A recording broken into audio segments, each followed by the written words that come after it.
This video summarises the research I did for my mental health campaign.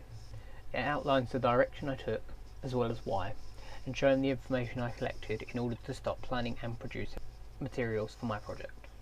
This information included the people I contacted, opinions I collected, as well as the style of project I wanted to go for, and how to do it. One of the first bits of research I conducted was a custom font. I wanted to do this just because my whole project's partly about expressing myself, and so I sort of wanted to have my own font just to add to that. I wanted to use the least amount of outside resources as possible, so they was all coming from me. But before I made any definite decisions on it, I decided to have a little look into it just to see how long it would sort of take. I ended up choosing not to go ahead with it just because it did seem to take up a lot of time, because you would have to not only design the characters, but then you would have to tweak all of them individually to make sure they all work properly. So that was sort of like a big project on its own, and I didn't want that to take away from this project. Overall, I don't think it impacted my project as a whole too much, just because the video itself isn't going to have too much custom font in it. If I have text, it will be mainly subtitles, which will be basic font, and as for the posters, I can just adapt a font that already exists, just add little bits here and there if I want to. Another piece of research that I did that I thought would be quite beneficial to my project was contacting charities such as Mind and Young Minds.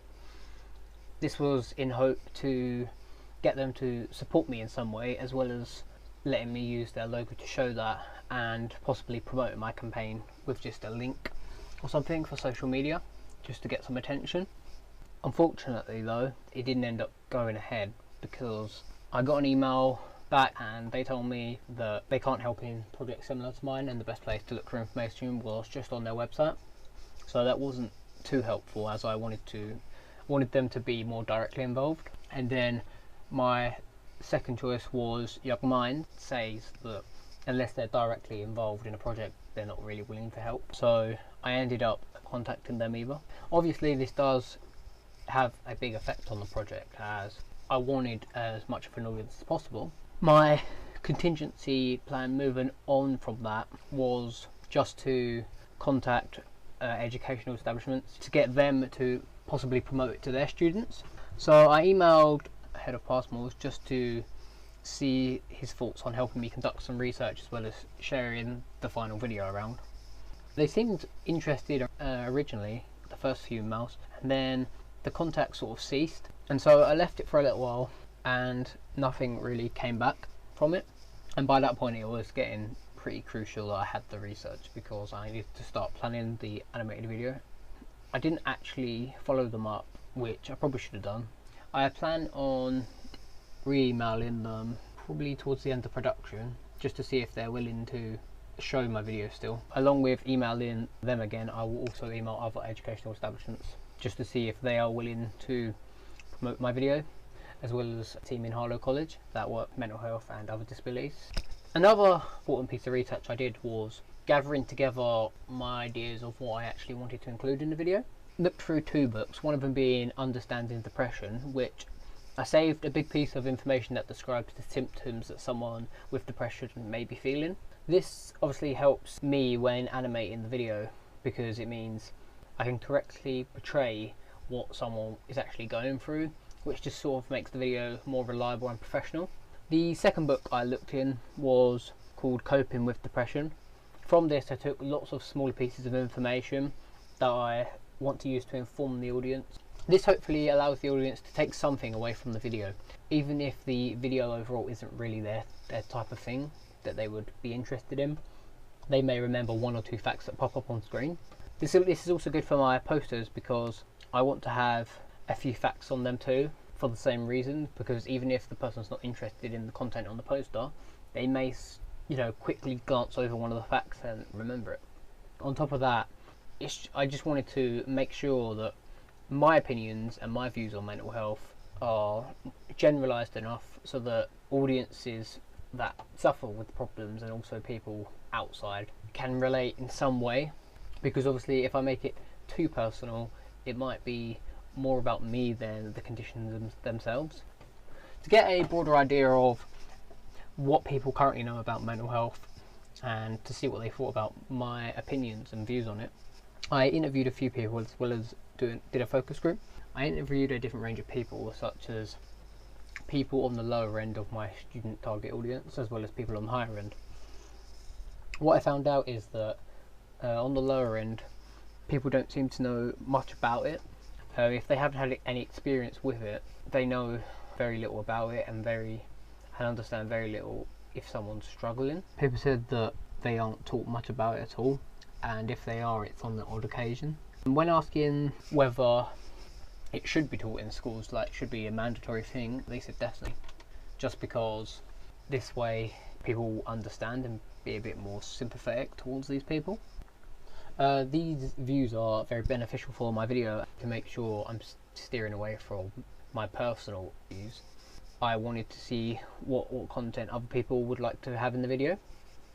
One of the most important pieces of information that seemed to come up quite a lot was that there should be a clear point within the video that tells the audience that these mental health problems aren't fake, they're not made up, they are just as real as any physical illness would be.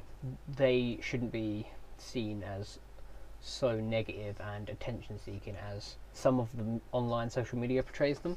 And so when planning content for the video, I will include some of these important views.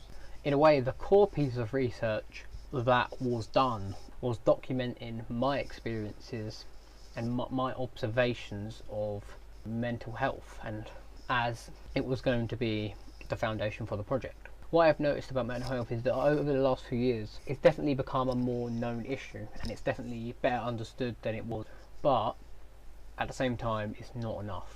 It's not enough when people are still making jokes about it and calling it fake and saying people use it for attention. When I see things like that, I think that something needs to be done to prove these things wrong, make people aware that this isn't what it's all about. It's about people struggling.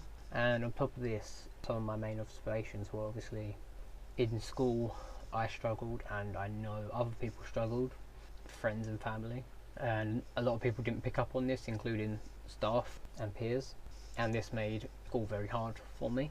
Again, this is the same for work, and again, no one picked up on it, and being the anxious person I am, I didn't really want to go out of my way to say anything, and the fact that people don't really notice it was a big thing that I wanted to include in the video and the posters, just to sort of show that just because someone's not outwardly saying they've got a problem doesn't mean that they're not struggling.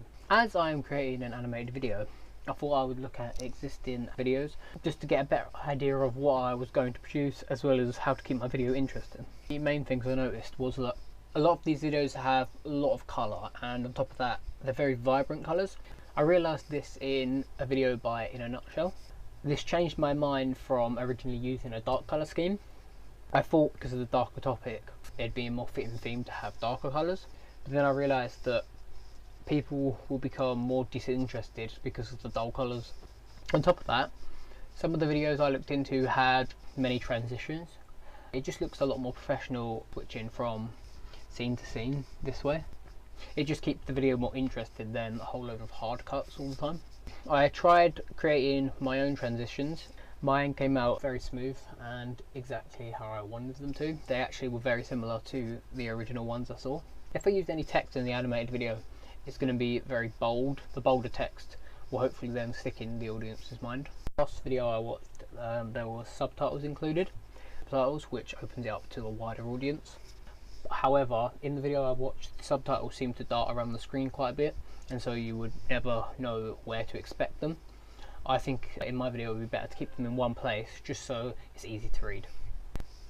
Overall, these features will keep the audience better engaged, which means they are taking in the information from the video, which will hopefully impact their view on this topic, which was the original aim for my campaign. To help promote my campaign, I'm going to create posters to go along with my animated video. So to get a better idea of what I wanted to do, I looked into current posters.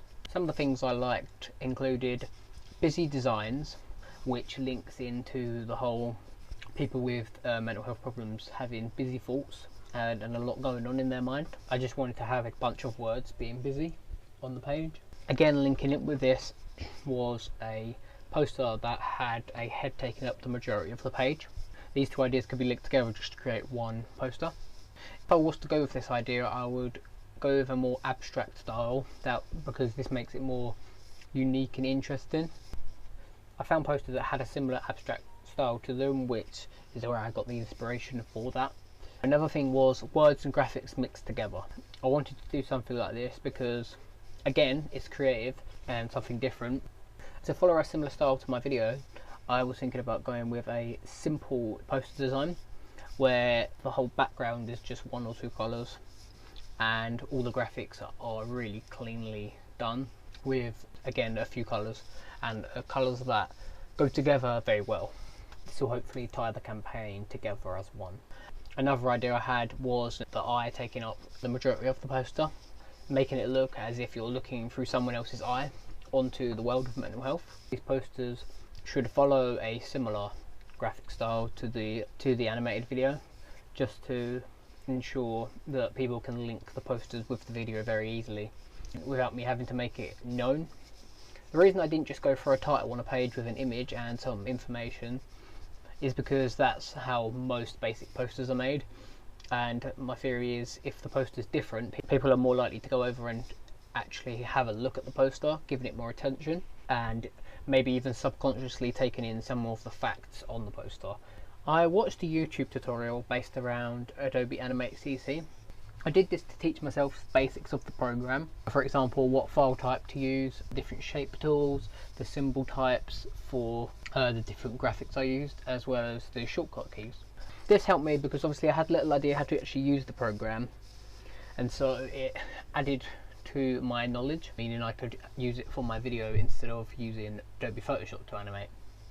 This program's better because it's a dedicated animation software, which means that I can produce a better quality video in a shorter amount of time, leaving more time for feedback and changes.